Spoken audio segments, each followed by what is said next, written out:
आशीर्वाद दीजिए। हाँ हाँ, सीताराम। भक्तगण हमको भी आशीर्वाद। मेरा उद्देश्य नहीं था कि इस मोबाइल में टेप करने का यार, मैंने इस बालक की उम्र को देखा और मुझे अच्छा नहीं लगा कि हमसे छोटा यार विनती कर रहे हैं तो मुझे बोलना चाहा। नहीं तो मैंने विचार किया था कि अब के बाद में ये मोबाइल में बोलना, ये मुझे अभी 6 महीना जम नहीं रहा है, लेकिन मैं हम उम्र के बालक, आपको धन्यवाद। हाँ, आपने हमें टाइम दिया इतना। हम उम्र के बालक को देखते हुए मुझे खुश करना पड़ा, नहीं तो मेरी तमन्ना नहीं थी। अब जो कुछ गलती हुई मेरे दोस्तों सज्जनों, हमें क्षमा करना। नहीं गुरु जी। राधे राधे दोस्तों, जैसा कि हम आपको नित्य नए संतों के दर्शन कराते हैं, इसी क्रम चित्रकूट के टाटी घाट स्थान में आए हुए हैं, जहाँ कई लोग आकर देख भी सकते हैं कि यहाँ किस तरह का माहौल है। इस समय बाढ़ का भी चल रहा है एरिया, और यहाँ लोग दूर दूर से आते हैं पिकनिक के लिए, और कई श्रद्धालु भी आते हैं भगवान के दर्शन के लिए, जो संत के रूप में मिलते हैं यहाँ। और संतों से ही सत्संग होता है और भगवान की प्राप्ति का एक नया उमंग मिल जाता है संतों के उद्देश्य से। तो अभी आप लोग को हम दर्शन कराएंगे, और आप देख पा रहे हैं मंदाकिनी माता कितना उफान में है, क्योंकि बारिश तेज है और पूरा पानी मटमैला हो चुका है। और इसी को संत पानी पीते हैं और इसी से अपना जीवन बिताते हैं। लेकिन अभी आप लोगों ने ये नहीं देखा कि संत, आप लोग सोचते हैं कि संत आकर के, जो पढ़े लिखे नहीं होते वही आके तप करने लगते हैं, लेकिन आपको ऐसे ऐसे संत यहाँ दर्शन होंगे जहाँ कई नौकरियां छोड़ करके यहाँ संत जीवन व्यतीत कर रहे हैं। तो आखिर क्यों ऐसा हो रहा है, वो आज हम संत जी से जानकारी लेंगे और उनके सत्संग के माध्यम से जानेंगे। तो आप लोग ये भी देख पा रहे हो कि किस तरह की कुटिया बनी हुई है, जहाँ पूरी लकड़ी लगी हुई है और बहुत ही कच्ची कुटिया, ऊपर से पन्नी वन्नी भी पूरी फटी हुई, और जहाँ अंदर रहने का बिना साधनहीन हैं, जो आप लोग देख पा रहे हैं अंदर भी कुटिया के। ये जहाँ पर टिक्कर प्रसादी सिद्ध होती है संत जी की, ये धूना है जो आप देख पा रहे हैं, चारों तरफ से रस्सी लगाई हुई गई है, और यहीं पर भोजन टिक्कर बनता है, और यहाँ लकड़ी का संग्रहण किया गया है। बाकी आपको कुटिया के अंदर ज़्यादा कुछ भी संग्रहण नहीं दिख रहा होगा, क्योंकि ऐसे ही संत रहते हैं, क्योंकि उनका कोई ये नहीं किस दिन और बिहार जंगल में चले जाएं और तपस्या के लिए निकल जाएं, कोई क्लियर नहीं रहता है, इसलिए वो ज़्यादा कोई वस्तु संग्रहण नहीं करते, और जो भी हमसे हो सकता है हम सेवा करते हैं। तो आप लोग सत्संग में बने रहिएगा, और सत्संग जैसा भी लगे तो कमेंट के जरिए जरूर बताइएगा। जय श्री राम। सीताराम जी, प्रणाम। सीताराम। महाराज जी, थोड़ा शुभ नाम अपना। मेरा नाम कमल है। कमल। महाराज जी, टाटी घाट में कमल भी बहुत सारे खिले हुए हैं, हाँ, नदी में, और आपका नाम भी कमल। और इस तरह की कच्ची कुटिया में आपका रहना, हाँ, बहुत ही दुखदाई दिख रहा है। हाँ, समय व्यतीत करना है। वैसे पालो वगैरह की सुविधा हो चुकी है, काफ़ी मजबूत है जी। महाराज जी, क्या कारण हुआ कि आप इस संत जीवन में आए और इस तरह की कुटिया बनाकर यहाँ जंगल में रहने लगे? ये तो परमात्मा जब बनाता है इंसान को, तो मनुष्य को लगता है कि मैं, लेकिन उस बनाने वाले ने हेतु क्यों बनाया ये हम मनुष्य नहीं जानता। और बस यही मेरे साथ में हुआ। जब मैं कक्षा पहली में पढ़ने के लिए गया और अल्फ़ाबेट के जो पूरे अक्षर है, अ आ ई उ ए क ख ग ख अंग च छ ज, ये जब मैं पढ़ना शुरू किया कक्षा पहली में, तो मुझे ऐसा लगा कि सामने वाला जो सर है, शिक्षक है, ये हमें पढ़ा रहे हैं परंतु यह मैं कभी कहीं पढ़ा था। ये मुझे हल्की सी आहट अंदर से हृदय को समझाना शुरू कर दी, और बस एक ही बार में मैंने ये सारा वर्णमाला को निश्चित कर डाला, पढ़ना मुझे आ गया। जबकि कोई भी विद्यार्थी कक्षा पहली में पहले ही दिन अगर ब्लैक बोर्ड के सामने अगर जाता है तो वह लड़खड़ाता है, बट मैं लड़खड़ाया नहीं, और मैं अपने जीवन को सदैव बड़ा ही ग्रेट समझते गया।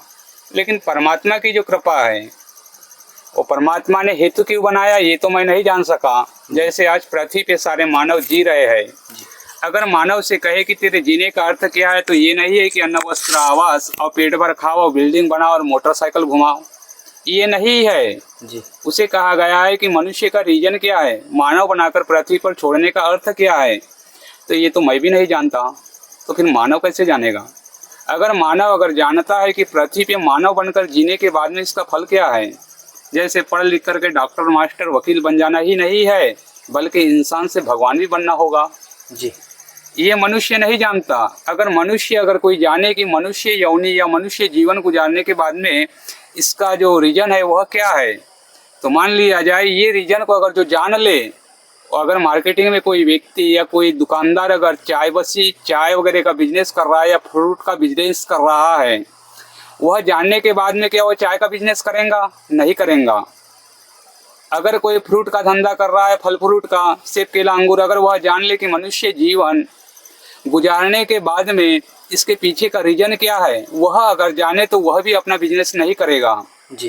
तो ये महात्मा जानते जरूर होंगे, परंतु मैं नहीं जानता मनुष्य का बनाने के पीछे उसका रीजन क्या है। जैसे भगवान ने एक चना बनाया, चना को क्यों बनाया?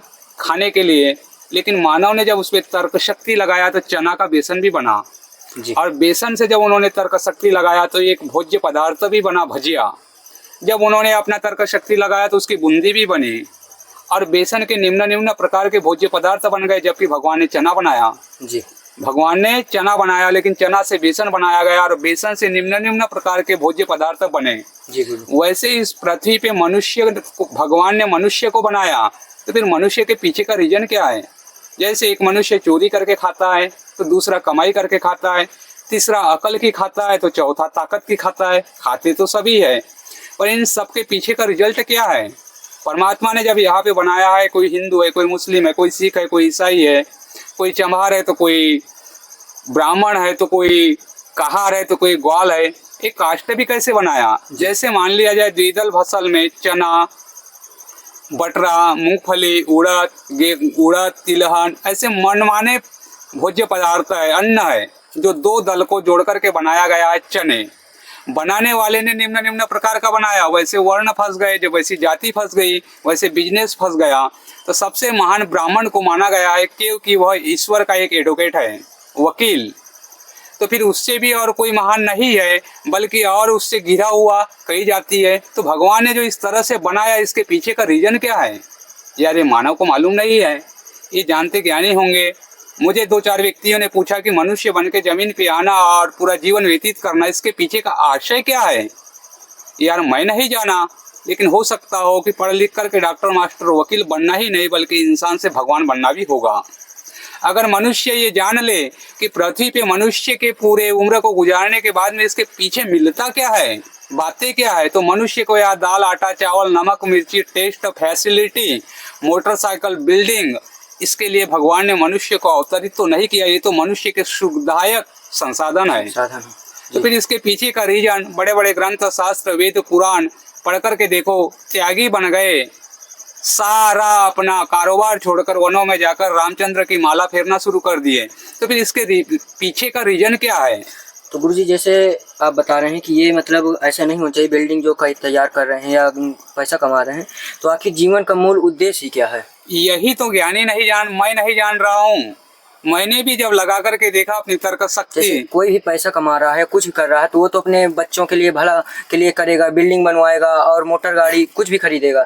तो आखिर जीवन का मूल उद्देश्य क्या है? ऐसे तो जंगल में मैं मूल उद्देश्य को जब टटोल रहा हूँ, तो मान लिया जाए पैसा, धन, संपत्ति, ऐश्वर्य, सुखदायक वस्तुएं, फिर ज्ञानी यह मुद्रा से क्यों दूर है? अगर जो सच्चा ज्ञानी है, इन्हें धन कमाने का शौक नहीं है। अर्थशास्त्र और इकोनॉमिक्स के अनुसार 26 रुपए पर डे लगता है गुटखा, सिगरेट, बीड़ी, तंबाकू। इसलिए ज्ञानी बेचारे 10-20 रुपए दे दो तो ले लेते हैं, नहीं तो ये तो अपने धन को त्याग कर आकर के वनों में बैठे, जबकि इनके घरों में एम्बेसडर है, कार है, बिल्डिंग है, परिवार के सारे सदस्य सरकारी ऑफिसर है, प्लस माता पिता बीडीओ, एसडीओ, कलेक्टर है। फिर ऐसी की जो पीढ़ियां, जो औलाद होती है, ये भले कुटिया में रह करके अपना जीवन व्यतीत करने के पीछे का रीजन क्या है? जबकि इनके घरों में तो एम्बेसडर कार है, फैन है, एसी है। फिर ये सारे फैन और एसी, एम्बेसडर कार से लेकर के बीडीओ, एसडीओ, माता पिता ऐसे लाइफ को छोड़कर कच्ची कुटिया में रहना ये महात्मा क्यों पसंद करते हैं?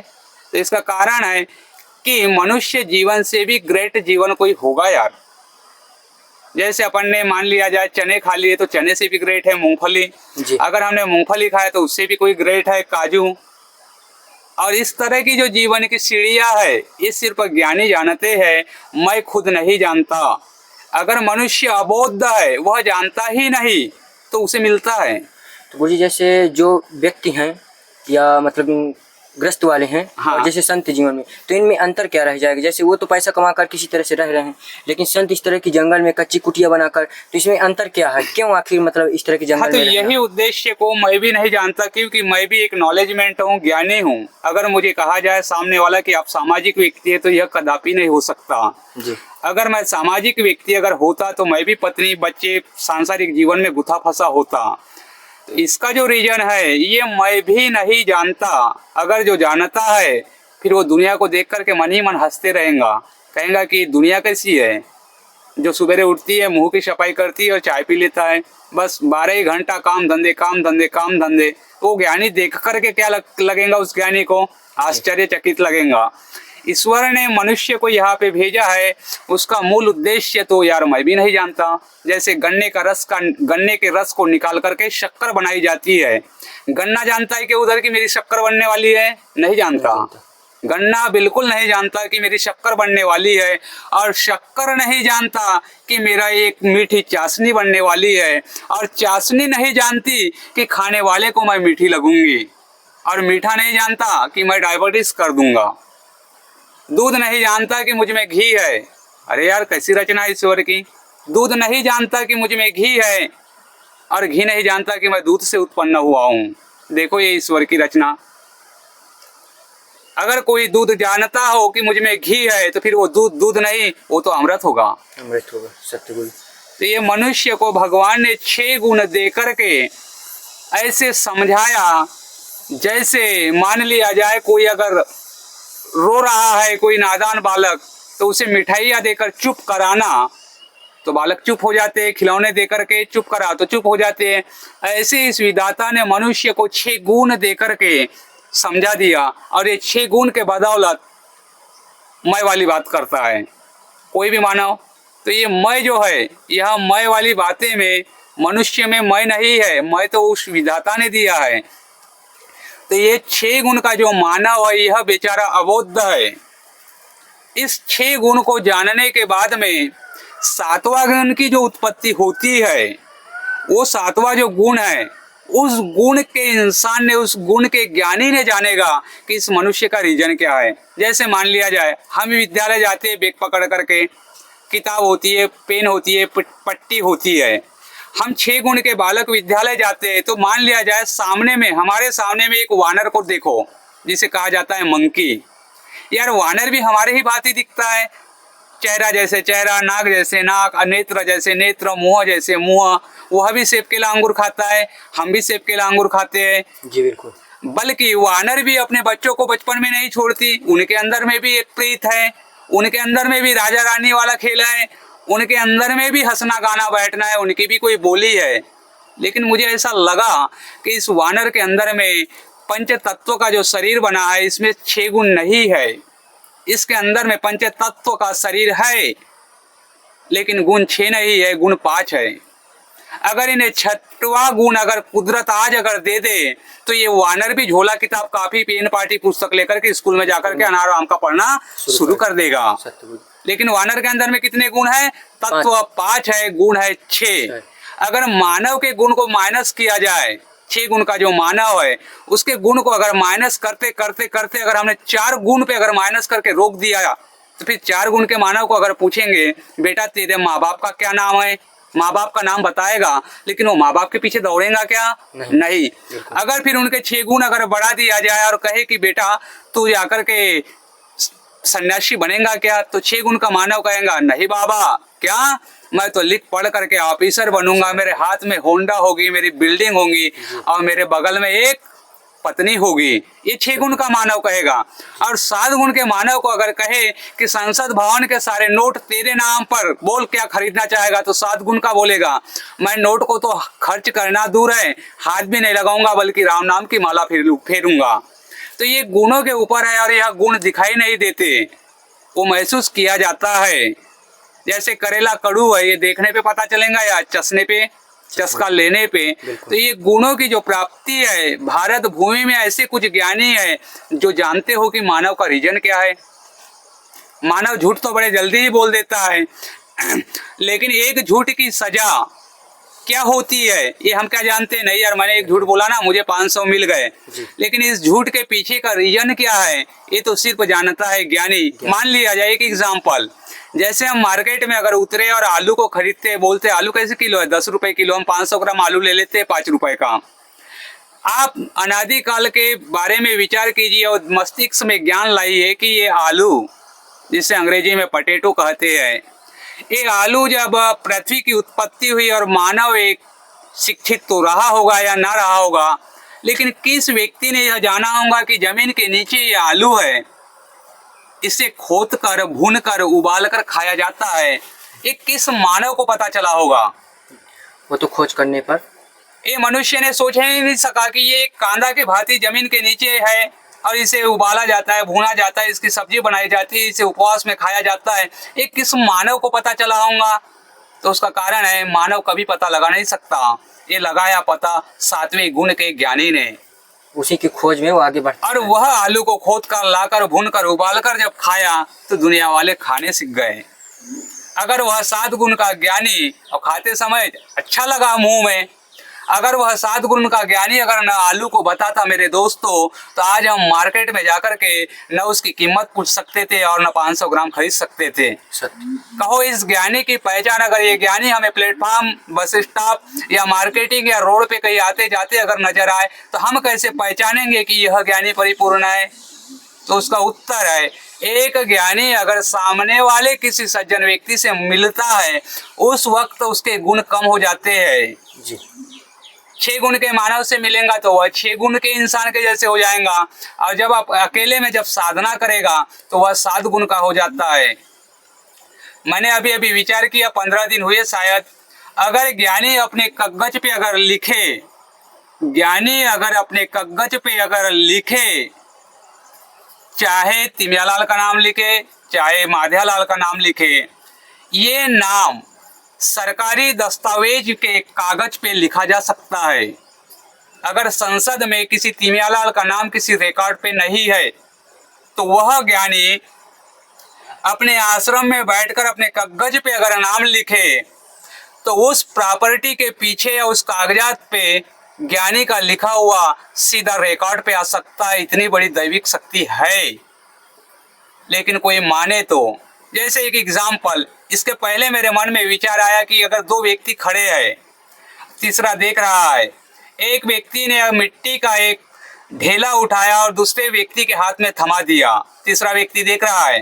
पहले व्यक्ति ने एक मिट्टी का ढेला उठाया और दूसरे व्यक्ति के हाथ में दे दिया और कहता है ले गुड़ खा। दूसरे व्यक्ति ने मिट्टी खाया, लेकिन उसे आस्वाद मिला गुड़ का। जी।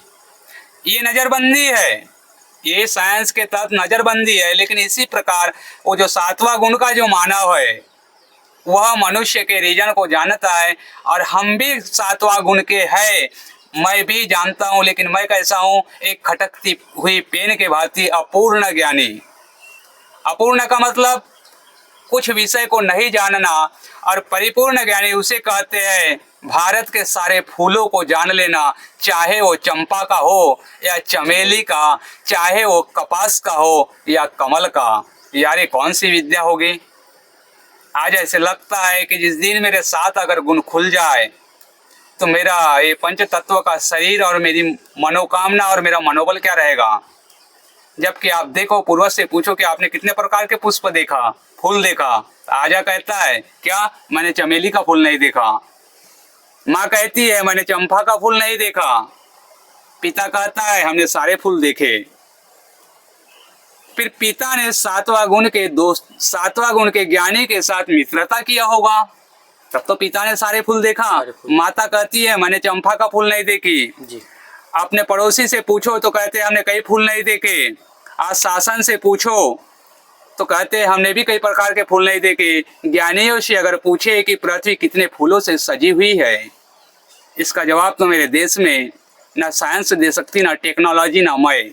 सत्य गुरुजी, जैसे साइंस है जो आजकल की टेक्नोलॉजी, वो बाबा को तो पागल घोषित कर रखे हैं। हाँ, जो आज की साइंस है वो बाबा जितने भी हैं जो जंगल में भजन कर रहे हैं, कुछ भी कर रहे हैं, तब हाँ। कर रहे हैं, वो आज उनको पागल घोषित किए हुए हैं। हाँ।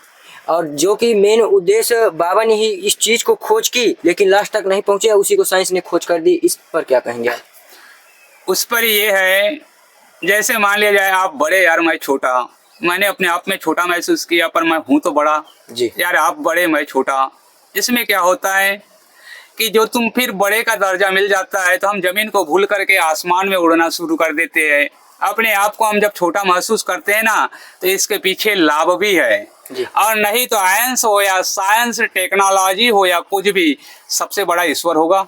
सत्य। ये सच है। अब तुम कहोगे कि हमने जिस ईश्वर को देखा नहीं, जिस ईश्वर को हमने कभी स्पर्श किया नहीं, जो कभी दिखाई देता नहीं, वो कभी हो नहीं सकता। तो गुरुजी जैसे ईश्वर को माना जाता है, कभी कोई छुआ नहीं, कोई देखा नहीं, इसी प्रकार जो जैसे आत्माएं शरीर जब छूट जाता है तो आत्मा बन जाती हैं, चली हाँ, जाती हैं इधर उधर, हाँ, तो भटकती रहती हैं, हाँ, जिसको हम लोग अपनी भाषा में भूत प्रेत मानते हैं, हाँ। कि ये भूत प्रेत लग गया। तो क्या वास्तव में भूत प्रेत भी होते हैं? देखिएगा, भूत प्रेत तो होते हैं या नहीं, लेकिन वह जो जीव है, जीव आत्मा, जैसे हम लकड़ियाँ को अगर जलाएंगे तो धुआं तो निकलेगा, जी। गैस को अगर जलाएंगे तो धुआं नहीं निकलेगा, बट उसका भी कोई धुआं है। तो तन के अंदर में जो जीव होता है, जीव जो पंचतत्व के शरीर को सजीव घोषित कर रहा है, ये जीव ज्ञानी से बोलता है, तो फिर ज्ञानी उसका चमत्कार दिखा सकता है। अगर कोई कहे कि कांच के बोतल के अंदर में जीव को डालकर ऊपर से ढक्कन लगाया जा सकता है क्या, तो यस, वह जीव, यह विषय ज्ञानी का है। ज्ञानी को पता है जीव के बाद शरीर है तो जीव तो होगा ही। जब शरीर अगर डेड बॉडी अगर बन जाए तो फिर उसका जीव कहा जाएगा आत्मा। यह अदृश्य है, यह दिखाई नहीं देता किसको, हमें तुम्हें आपको। लेकिन भूतकाल की जो घटना है वो तो ज्ञानी को दिखाई देती है ना। भूतकाल की जो घटना है ज्ञानी को वह दिखाई देती है। जैसे आप यहाँ पे बैठे हैं, आपने अपने ग्रैंडफादर को देखा नहीं, उसके बाद में आप जन्म लिया। माँ कहती है बेटा तेरा ग्रैंडफादर ऐसा था कि उसके मूछें ब्लॉक में किसी की नहीं थी, ऐसी मूछें तेरे ग्रैंडफादर की थी। आपने देखा क्या? नहीं, उस जमाने में कैमरा भी नहीं था, उसकी तस्वीर भी नहीं है। माँ कहती है बेटा तेरा ग्रैंडफादर ऐसा बात वाला था, इतना ऊंचा पूरा और ऐसा चौड़ा सीना कि ब्लॉक में उसकी बराबरी कोई नहीं, और लाठी ऐसे घुमाता था। ये माँ कहती है। आपको तो लगता है यार मैंने अपने ग्रैंडफादर को देखा होता तो कितना बढ़िया हुआ होता। जी सर। तो फिर ज्ञानी इस बात को आपको दिखा सकता है। जो बातें हम कान के माध्यम से सुन सकते हैं ना, वो बातें ज्ञानी भूतकाल की घटित जो घटना घटित हो चुकी है उसे दिखा सकते, ज्ञानी उसे देख सकता है। तो गुरुजी साकार और निराकार में अंतर क्या होगा? साकार यानी साकार, निराकार यानी जिसका कोई आकार ही ना हो। तो अब आकार जैसे आपने बताया कि भगवान की, जैसे आप तो भगवान की प्राप्ति के लिए यहाँ बैठे, हाँ, कि ईश्वर की प्राप्ति हो जाए, हाँ, तो आप तो भगवान को मानते हैं। हाँ, तो भगवान को मानते हैं तो आप भूत प्रेत को भी मानते होंगे। भूत प्रेत तो नहीं है। तो फिर गुरुजी भगवान कैसे हैं? तो भगवान ऐसे है कि उसका ज्ञानी बैठा है। तो फिर देखा किसने है भगवान को? तो ज्ञानी ने महसूस किया। अब ज्ञानी का मतलब जैसे मान लिया जाए, आपका नाम क्या है? जो भी है, क्या नाम है आपका? अभिषेक। अभिषेक। कितने अक्षर हुए हैं? 4। इसको जोड़ करके पढ़ाना किसने किसको सिखाया होगा? ज्ञानी ने। यह शब्द की उत्पत्ति किसने किया होगा? भी किसने किया होगा? शे और क। एक आध अक्षर आप निकाल सकते हो क्या? मैं निकाल सकता हूँ क्या? नहीं। बुरा मत मानना। नहीं, ये क्या है? ये मैं भी नहीं निकाल सकता, ना सामने बैठे कोई बाबा जी नहीं निकाल सकता, ना ये बालक नहीं निकाल सकता। ये अक्षर है अ से यज्ञ तक, शायद 52, 48, 49 जो भी है। महाराष्ट्र में एक अड़ शब्द ज्यादा है, 26। तो ये अक्षर जो है, ये अक्षर को निकालने वाला, शोध करने के निकाल करके पूरा समझाना, ये क्या हमारे अनपढ़ माँ ने निकाला, कि हमारे अनपढ़ आजी ने निकाला, कि मेरे मामा ने निकाला, कि मेरे बुआ ने निकाला क्या? हमारे पिता ने, जिसे ज्ञानी कहा गया है। तो फिर इससे साबित होता है कि ईश्वर है। इससे साबित होता है कि भगवान दुर्गा माँ है। इससे साबित होता है कि ईश्वर है, और इससे साबित नहीं होता कि भूत प्रेत है। जी सर। भूत प्रेत की कोई मान्यता नहीं, बल्कि उस तन का जीव हो सकता है। जी सर। तो गुरुजी आप इतने साल से संत जीवन में हैं, हाँ, जैसे कि हम लगातार आते जाते रहते हैं तो देखते भी हैं कि आप इस तरह की कुटिया में टूटी फूटी जो बना कर रह रहे हैं, बिना किसी सेवा के रह रहे हैं, तो कभी आपको गुरुजी ऐसा भगवान के प्रति महसूस हुआ कि दर्शन हो रहे हैं, कुछ ऐसा? हाँ, हमने भगवान को देखा है, लेकिन ये बातें फिर वही है, साइंस मेंटल घोषित करती है और कई लोग मानते नहीं। जी। भगवान को देखना, इसके लिए एक विशिष्ट प्रकार की बौद्धिक क्षमता होती है। उस बौद्धिक क्षमता, जैसे आप कहोगे कि मैं भगवान श्री कृष्ण को मुरली बजाते हुए देखूंगा, आप अभी वर्तमान में नहीं देख पाते। एक गुण मान लिया जाए, ये बीड़ी का कागज है, ये गुण आपके अंदर में, आपके हृदय में अवतारित हो गया, तो आपको भगवान दिखाई देगा। कुछ कीड़े ऐसे होते हैं जो लेंस लगाने के बाद में उसके कीड़े दिखाई देते हैं, अगर लेंस हम हटा देंगे तो कीड़े दिखाई नहीं देते। जी बिल्कुल। वैसा एक गुण आपके हृदय में ज्ञानी अर्पण करता है और उसके माध्यम से भगवान श्री कृष्ण दिखाई देते हैं। जी ये सच है। मैं भी भगवान को नहीं मानने के लिए तैयार हो गया, मैं भी टेक्नोलॉजी और साइंस ही कह रहा हूँ, लेकिन जब अचानक मेरे मन में विचार आया, और ये विचार कैसे आया, एक दिन मैं अपने पड़ोस के बालक को पट्टी और कलम हाथ में लेकर के पढ़ा रहा था। पढ़ाते पढ़ाते लिखा भी रहा था, और इसको जब मैं लिखना शुरू करवाया तो लिखाते लिखाते लिखाते लिखाते इस बालक ने बोला, क्या कोई दूसरे सब्जेक्ट पे, मैं पढ़ा क्या रहा हूँ अनारो अनार, ये बालक पढ़ते पढ़ते लिखते लिखते कोई दूसरे विषय पे बोला, भाऊ यो कहाँ से आए हो, कोई दूसरे विषय पे। और मेरे मन में झट से ज्ञान आया कि ये अनारो कहाँ से आया। मैं इस बालक की ओर आकर्षण होकर के देखा, मैं बोला ये प्रश्न बनाकर जो पूछ रहा है कि भाऊ ये कहाँ से आए हो, हालांकि अनारो को नहीं बोला इस बालक ने, बोला कोई दूसरे विषय पे। जी ये कहाँ से आए हो, मैं अपना विचार किया कि अनारो शब्द कहाँ से आया होगा, आप विचार कीजिए। तो फिर अनारो शब्द कहाँ से आया, ये मेरे मन में कल्पना जाग उठी। और मैंने जब अनादिकाल देखा, मनुष्य एक जानवर है, सबसे बड़ा बुद्धिमान, तो सारे मानव जानवर है, सिर्फ एक ही मानव विद्वान है। और उन्होंने फिर उनको पढ़ाया और उन्होंने जाना उस शब्द को कि अनारो कहाँ से आया। जैसे मान लिया जाए आपकी माता मेरी माता दोनों बहना बहना, या आपकी माता अनपढ़ मेरी माता भी अनपढ़, इनको अभिषेक, इसमें अभिषेक 4 अक्षर है। जी आपकी माता भी अनपढ़ मेरी माता भी अनपढ़। जी अब इनको अ और भी और शे और क में कोई फर्क है या बराबर होगा? जी सभी बराबर है इनके लिए, इनके लिए सभी बराबर है, लेकिन आपके और हमारे लिए तो फर्क है। अ यह स्वर है और भी यह व्यंजन है। तो बस यही प्रमाण है ज्ञानियों का, यही शब्द यही अक्षर यही अल्फाबेट पहचान बनती है उस ज्ञानी की, और वह ज्ञानी बनता है भगवान का प्रूफ, सत्य सबूत। तो गुरुजी प्रभु की अब भक्ति कैसे फिर पाए, कैसे किस तरह से तप किया जाए कि भगवान की प्राप्ति देखिए हो जाए? वो तो आज के जमाने में पेट पानी भी लगा होता है और समय की भी अभाव होती है जी। लेकिन मनुष्य ने कदापि भगवान को धुतकारना नहीं चाहिए। अपने मन के मन में अगर हमने एक बार भी अगर श्री कृष्ण या 2 बार भी अगर श्री कृष्ण कहा जी तो हमारा काफी बिगड़ते हुए कार्य बन जाते हैं। जी सत्य और बस भगवान को मानना भी जरूरी है। जी अगर हम भगवान को अगर ना माने तो सच इस पृथ्वी पे आने का कोई अर्थ नहीं है, व्यर्थ है यार। जी मैंने भी सब देखा, अफीम पीने वाला देखा, चरस पीने वाला देखा, स्प्रिट पीने वाला देखा। मैं दुनिया के दारू पानी खर्रा गुटखा सिगरेट बीड़ी अफीम चरस हीरोइन डस्ट भंग सब कुछ करते हुए को मैं देखा, लेकिन ये सब कुछ क्या है, गलत है। सच तो वो है जो पूजा करते हैं और सीताराम कहते हैं। तो गुरुजी जैसे संत भगवान जंगल में हैं, हाँ, और इतना वो तप कर रहे हैं, तो क्या उन्हें मतलब कुछ जैसे उनके खाने पीने का सामान जैसे लोग देते हैं, उनके मतलब कुछ भी उनके शरीर में अगर लग जाए, उनकी सेवा में लग जाए, तो उनका भी जीवन धन्य हो जाता है ग्रस्त वालों का? हाँ यार, मैं सोचा कभी कभी मान लिया जाए हमारा सर दर्द हो रहा है जी, अगर हमने 2-4 इंजेक्शन ले लिए या 2-4 टेबलेट ले लिए, सर दर्द नहीं भागता। जी लेकिन इन ज्ञानियों की अगर दया अगर लग जाए मेरे दोस्तों, जी तो ये जीवन जो मनुष्य को मिला है, किसी ज्ञानी की दया अगर तुम्हें लग जाए दोस्तों, जी ये एक वरदान है। सत्य। और यह गोपनीय प्रणाली से है। जी कोई यहाँ पे बीमारी नहीं होती और कोई यहाँ पे कोई समस्या नहीं होती, सिर्फ ज्ञानियों की हृदय और इनकी दया सिर्फ लग जाना चाहिए। दया कैसे लग जाना, कि ज्ञानियों को भी ऐसा लगना चाहिए कि सामने वाला जो 500 ग्राम आटा दे रहा है, जी इसके पे बेचारे पे पहाड़ ना आए। ऐसे कभी कभी हमको भी लगता है जब हम मुसीबत में रहते हैं और हमारी मुसीबत कोई हल कर देता है।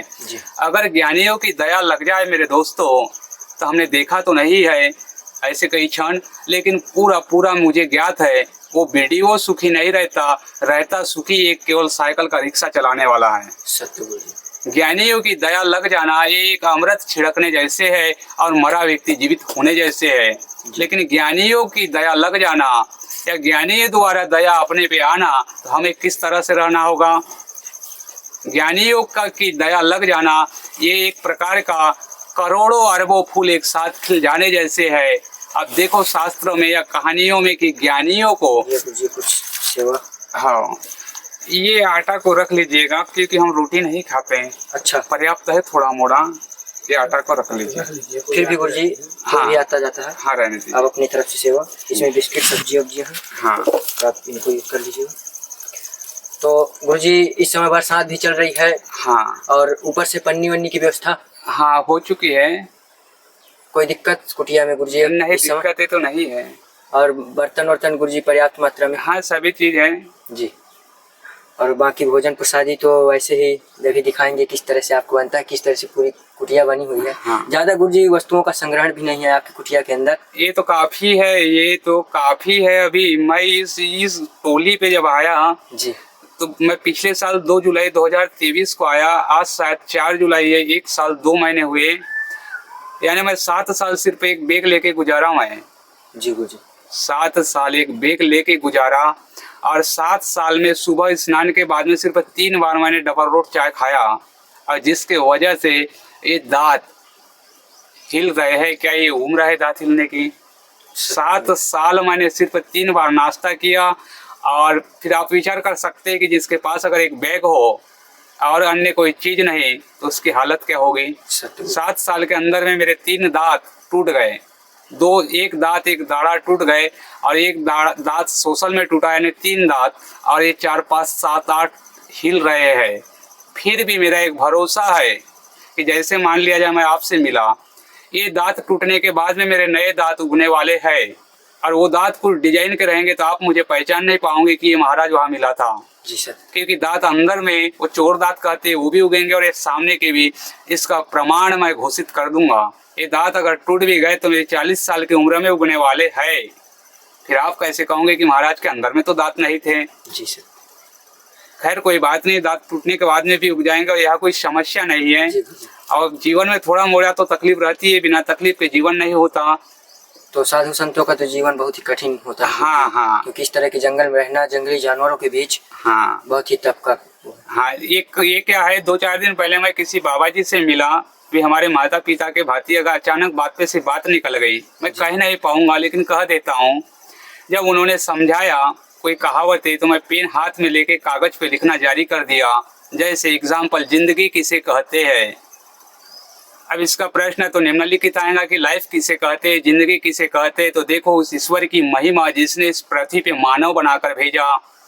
तो मैंने लिखा, जब सामने वाले किसी सज्जन बाबा जी ने बताए कि जिंदगी कैसी होती है, तो जिंदगी किसे कहते हैं। कंठ दिया कोयल को तो रूप छीन लिया। कोयल जैसे मधुर आवाज तो बहुत कम पक्षी की है।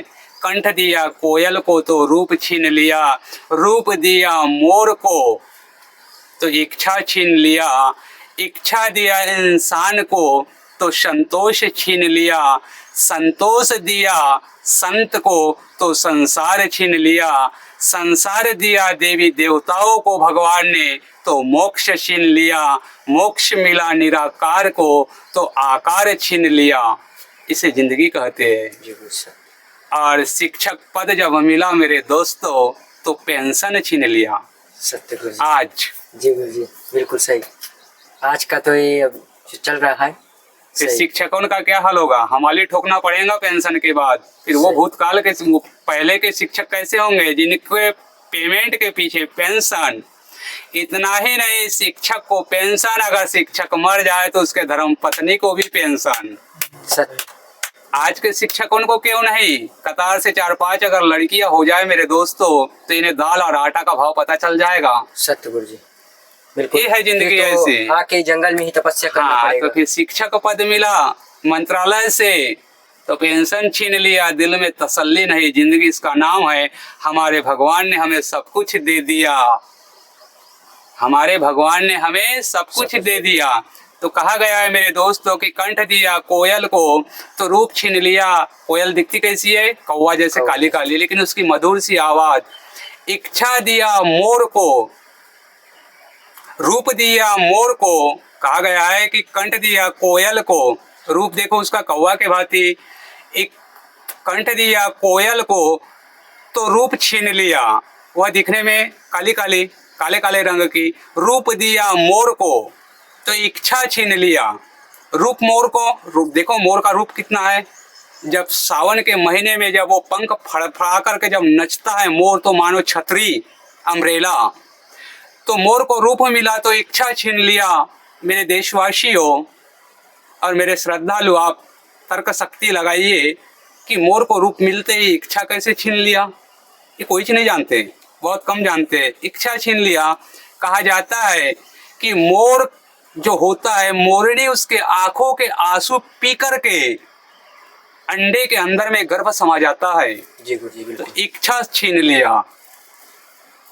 मोर को इच्छा नहीं है, मोर के आंखों का आंसू पीकर के मोरनी के अंडे में पीला होता है सत्य बच्चा। जी इस तरह से कहा गया है। आशीर्वाद दीजिए। हाँ, हाँ, सीताराम। भक्तिगण हमको भी आशीर्वाद। मेरा उद्देश्य नहीं था कि इस मोबाइल में टेप करने का यार, मैंने इस बालक की उम्र को देखा और मुझे अच्छा नहीं लगा कि हमसे छोटा यार विनंती कर रहे हैं तो मुझे बोलना चाहा। नहीं तो मैंने विचार किया था कि अब के बाद में ये मोबाइल में बोलना, ये मुझे अभी 6 महीना जम नहीं रहा है। लेकिन मैं हमरूम के बालक, आपको धन्यवाद कि आपने हमें टाइम दिया इतना। हमूरा के बालक को देखते हुए मुझे खुश करना पड़ा, नहीं तो मेरी तमन्ना नहीं थी। अब जो कुछ गलती हुई मेरे दोस्तों सज्जनों, हमें क्षमा करना। नहीं गुरुजी, आशीर्वाद। जो भक्तगण है उनको भी आशीर्वाद। हाँ।